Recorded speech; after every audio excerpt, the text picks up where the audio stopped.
Hi Danish learner, welcome back to my channel, Danish Matters. I'm Tina Baga, your Danish friend and tutor. Today we're talking about hygge. But before we get started, don't forget to like and subscribe to this channel and hit the bell for notifications. Also, if you want a Danish course with me, write to tina@danishmatters.dk. So the word hygge itself is difficult to pronounce, right? Hygge. There is definitely an H. The Y, the Danish Y, is, if you see me in profile, it's very appointed in a way. Y like that, Y. If I go U instead, see what happens to my jaw. Y, U, Y, U. Can you see that when I say U, my jaw goes a little bit back, and when I say Y, it goes a little bit forward, you could say.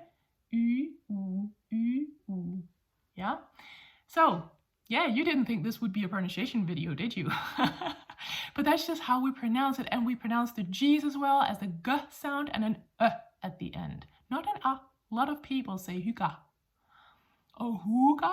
It's not U, yeah, it's Y, just like you learned. I know it's difficult. It takes a lot of practice. Now, so what is hygge? What is it all about? Lots of people have different opinions about that. In fact, I think that if you ask the Danes, they will have as many opinions, maybe, as there are Danes. In fact, it could actually be interested, I think, to go out and ask the Danes. Go out, ask a Dane that you know. What is hygge to you? What does hygge mean? Get their opinion. It would be a little hygge scientific approach to it, but try it out. It could be fun to know, and write them down in the comments. I would really like to know what the Danes are saying. What hygge is definitely not is to overdo things, and that is actually why you get me today without any makeup, any hairdo, or anything like that, because making yourself up for dressing up for partying, using a lot of makeup, that's definitely not hygge.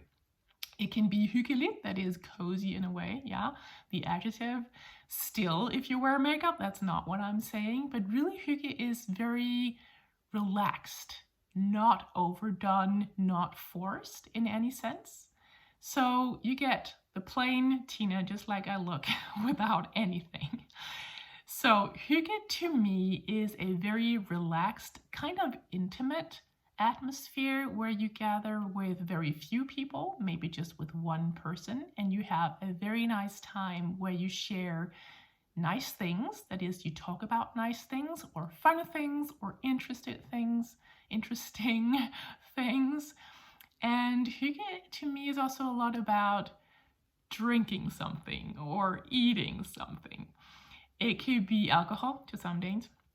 It could also just be tea or coffee or cocoa or something else. And there's often a lot of cake involved. I think maybe you found out by now, if you've been here for a while, that Danes love their cake as well as their coffee.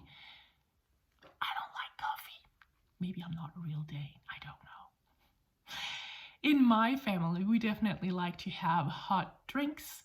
And just to show you, we use these a lot, our tin cups. We bought them in Belgium. We love them. It's sort of like our family cups, because hygge is also about your rituals and your sort of ceremonies in a way, like things that you usually do. And the more times that you do them, the better, because then it gives you a ritual to get back to you, and you get to talk about, oh yeah, remember last time that we did this, blah, blah, blah. So it's also a matter of continuum, something that continues, yeah? At least to me. If you want to know more about what I have said about hygge and what I've found out about the word hygge, you can listen to my podcast episode in my podcast that is called My Danish Experience. That's actually the short word for my podcast. It's actually called My Danish Experience for, with, and about bonus Danes in Denmark, because that is what I call you. I call you bonus Danes. Yeah, I want to balance out all the negative comments in the media. So to me, you are bonus Danes. So go listen to that one. There aren't that many episodes in my podcast, but it is there. So go check it out. You can find the link in the description. Now, I just want to share with you this little book, the little book of Hygge. Now, there are many books out there about Hygge. You can buy any of them, of course, if you like. I just wanted to show you this one. It is by a Viking, not Viking, but Viking. I don't know if it's his pen name, maybe. It sounds a bit, Mike written like that. It's a little strange, I don't know. But he's from the Happiness Research Institute in Copenhagen. And I really like his book because it is actually based on research. It may look very cute. It is very cute. It is not a heavy read at all, but it is scientifically based. You can see there are little sort of statistics in here, but also lots of Hygge photos. It's not all about food. It is also about food.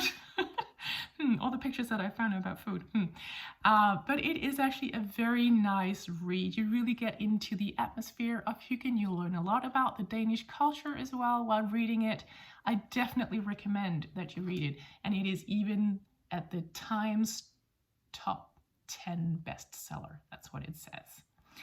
So check it out. I definitely loved it. And I will also recommend other books on this channel, so stay tuned for that if you like that as well. I will, of course, also be talking about Danish culture, Danish language, all the mix that I usually do, but also about books.